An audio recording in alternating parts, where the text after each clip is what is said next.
अस्सलाम वालेकुम, मैं हूं आबिद अंदलीब। नाजरीन, इलेक्शन कमीशन ने आज फैसला सुनाना था मुनर्रफ अरकान के हवाले से। फ़ैसला तब्दील हो गया, उसका टाइम तब्दील हो गया और अब दौड़ें लग गई हैं इलेक्शन कमीशन की। किस तरह हमज़ा शहबाज को बचाया जाए। बज़ाहिर तो हमज़ा को पंजाब के अंदर बचाने के तमाम आइनी रास्ते इस वक्त सुप्रीम कोर्ट ने तकरीबन मसदूद कर दिए हैं, उनको बंद कर दिया, लेकिन उसके बावजूद भी आज बड़ी दौड़ें लगी हुई हैं। एक हंगामी इजलास हो रहा है इस वक्त इलेक्शन कमीशन के अंदर। इसके ऊपर बात करेंगे और आपको ये भी बताएंगे कि क्या नंबर गेम है। इमरान रियाज खान साहब ने जो नंबर्स बताए हैं वो हमारे ज़रा ये बताते हैं कि ये ठीक नंबर्स नहीं है। हमज़ा शहबाज के पास अक्सरियत नहीं बची पंजाब के अंदर। ये एक बहुत इम्पॉर्टेंट है इस वक्त, और किस तरह से अब नून लीग दोबारा इस फैसले को अपने हक़ में इस्तेमाल करवा सकती है इलेक्शन कमीशन से, ये समझना बहुत अहम है। आज काज लिस्ट के अंदर सुप्रीम कोर्ट के फैसले के बाद इलेक्शन कमीशन का फैसला भी जो है वो उस काज लिस्ट का हिस्सा था जिसको आज सुनाया जाना था। कल जब इसके ऊपर समाअत मुकम्मल हुई, उसका हवाल हमने आपके सामने रखा था। अली ज़फ़र ने जो ज़बरदस्त दलाइल दिए, आखिर पे इलेक्शन कमीशन को मजबूर किया, पीछे धकेला, लेकिन उसके बावजूद भी आपको पता है इमरान खान सिकंदर सुल्तान राजा के ऊपर अगर उंगलियाँ उठाते हैं तो उसकी कोई वजह है, और इसका एक तवील हिस्टोरिकल बैकग्राउंड है। अगर मैं उसको एक मिनट में आपको बताऊं तो वो आपको ये आसानी से समझ आ जाएगा कि इलेक्शन कमीशन की कितनी कोशिश थी पंजाब के अंदर हमज़ा शहबाज की हुकूमत बन जाए और वो हुकूमत बच जाए। जिस तरह से उन्होंने पंजाब के मुनर्रफ अरकान असम्बली थे उनका रेफरेंस कॉल किया, उनको 6 मई की तारीख दी। उस वक्त तहरीक इंसाफ शोर मचाती थी कि आपने जो कौमी असम्बली के अरकान हैं उनको आपने 28 अप्रैल को बुला लिया है। हालांकि आपको चाहिए ये था कि आप सूबाई असम्बली के अरकान को पहले बुलाते, चूँकि उस वक्त कौमी असम्बली के जो अरकान मुनहरफ थे वो इर्रेलेवेंट हो गए थे। लेकिन उसके बावजूद भी ईद से पहले पूरी कोशिश थी। हम आपको बार बार बताते थे कि ईद से पहले हमज़ा को इन्होंने पंजाब का CM बनाना है, और एज़ इट इज़ उस मंसूबे के ऊपर अमल किया गया। फिर इलेक्शन कमीशन ने जानबूझ के उसको ड्रैग करके आगे की डेट्स दी, और लेकिन फिर ज़ाहिर है वो बाउंड था इलेक्शन कमीशन 1 महीने के अंदर अंदर फैसला करने में। तो अब भी जो तरीके इंसाफ के ये ज़राए बताते हैं कि ये जो इलेक्शन कमीशन के पास रेफरेंस है, अगले कुछ घंटों में ये जो डेट है ये पूरी हो रही है, और इस डेट के अंदर अंदर इलेक्शन कमीशन ने फैसला सुनाना है। यहाँ जो टेक्निकल सवाल किए जाते थे इलेक्शन कमीशन के अंदर, तकनीकी बुनियादों पर बचाने की जो कोशिश हो रही थी, अब सुप्रीम कोर्ट ने उसके ऊपर कम से कम एक मोहर लगा दी है कि अब आप इससे बाहर नहीं जा सकते। इलेक्शन कमीशन टेक्निकल ग्राउंड्स के ऊपर खेल रहा था। वो टेक्निकल ग्राउंड्स क्या थी कि आप हमें इनराफ़ की वजह बताएं कि क्यों लोगों ने इनराफ़ किया है। वहाँ ये पूछा जा रहा था कि आपने कोई उनको शो कॉज नोटिस जारी किया, फिर वहाँ ये पूछा जा रहा था कि आपने उन लोगों को कोई हिदायत दी थी पार्टी चेयरमैन की जानिब से।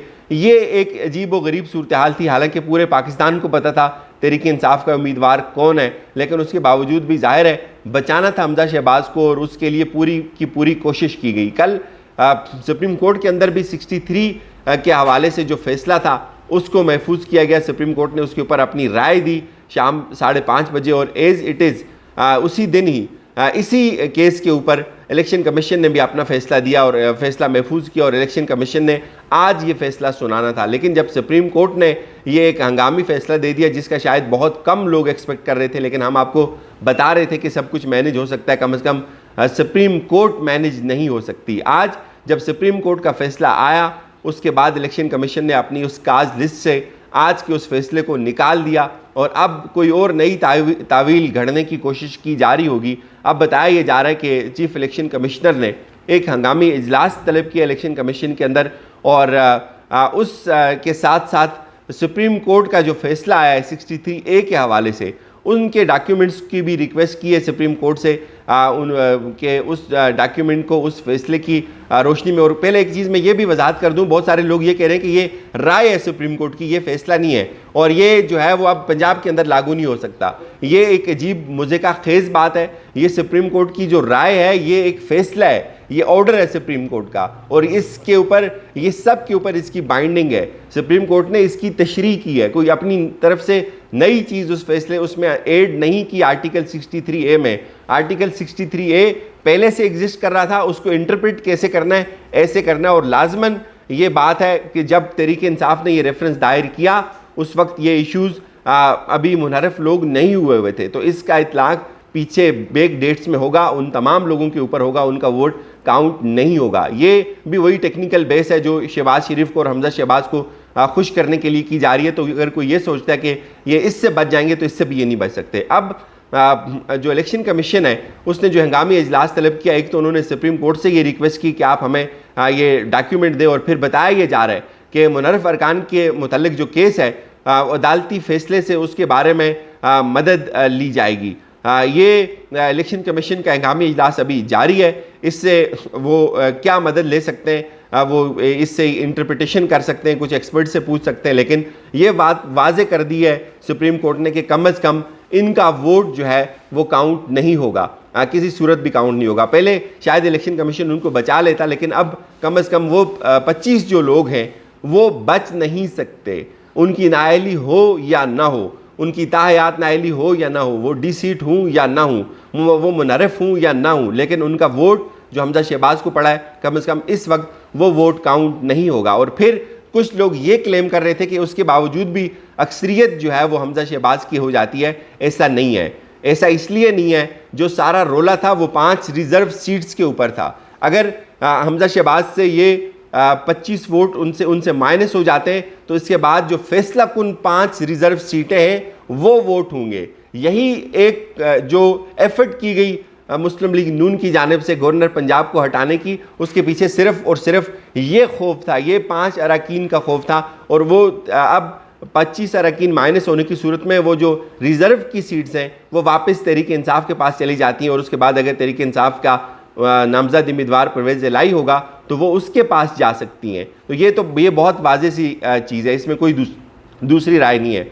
बहरहाल मुबारक हो आज भिखारी हुकूमत, जिसने कहा था कि हमारा सबसे अच्छा तजर्बा है, जिसने मजबूर किया था सुप्रीम कोर्ट को कि हम रातों रात इस मुल्क को ठीक कर देंगे, आप हमें बस अदम एतमाद के ऊपर वोटिंग करवा दें। उन्होंने जहन बनाया और उस वक्त जजेस का जहन तब्दील हुआ। जजेस इलेक्शन चाहते थे, जजेस तमाम मुत्तफिक थे कि इलेक्शंस होने चाहिए। वो ख़ुद अपनी जो रिमार्क्स थे उसके अंदर कह रहे थे कि निगरान सेटअप के लिए ख़त लिखे जा चुके हैं, हमारे पास टाइम कम है और आप ये हुकूमत नहीं चला सकते। लेकिन शहबाज शरीफ ने कहा कि मेरे पास ऐसी कोई जादू की छड़ी है कि मैं रातों रात सब कुछ कर दूंगा, ठीक कर दूंगा। आज मुल्क के अंदर जो इस वक्त बताया जा रहा है कि आज के दिन में डॉलर 2 रुपये 1 पैसा महंगा हुआ है, और ओपन मार्केट में डॉलर की कीमत में 1 रुपये 50 पैसे इजाफा हुआ है। और इस वक्त ओपन मार्केट में डॉलर ने डबल सेंचुरी कंप्लीट कर लिया है। 200 रुपये 50 पैसे पर इस वक्त डॉलर ट्रेड कर रहा है। थ्रू ऐसे तजर्बे के ऊपर जो पूरी कौम को चूना लगा के जो है वो इन्होंने मजबूर किया पूरी सुप्रीम कोर्ट को और इदारों को कि हमारे पास तजर्बा बहुत ज़्यादा है और हम इस मुल्क को ठीक कर सकते हैं। दूसरी तरफ आज हैरान कुन तौर पर वो जो पाकिस्तान का बाहर बैठा हुआ वज़ीर ख़ज़ाना है इसहाक़ डार, एक वज़ीर ख़ज़ाना यहाँ अंदर है वो डमी है, असल फैसले जो है वो बाहर से कर रहे हैं। उनके आज एक दफ़ा फिर दायमी वारंट गिरफ़्तारी जारी हुए हैं। ये पाकिस्तान की कौम में ऐसा हो सकता है कि आपके तमाम की तमाम जो काबीना है उसके अहम अहदेदार जो ज़मानतों के ऊपर हूँ उनको अदालतों को मतलूब हूँ, दोबारा दो बार उनके दायमी वारंट गिरफ़्तारी जारी हूँ, लेकिन फिर भी वो आपकी इस कौम के फ़ैसले, इसकी तकदीर के फ़ैसले करेंगे बाहर से बैठकर। और वो जो तजर्बा था वो हमें कहीं नज़र नहीं आया पिछले 1 महीने से। इनके आने से डॉलर 200 के ऊपर पहुँच गया और ये पाकिस्तान की तारीख़ की सबसे बुलंद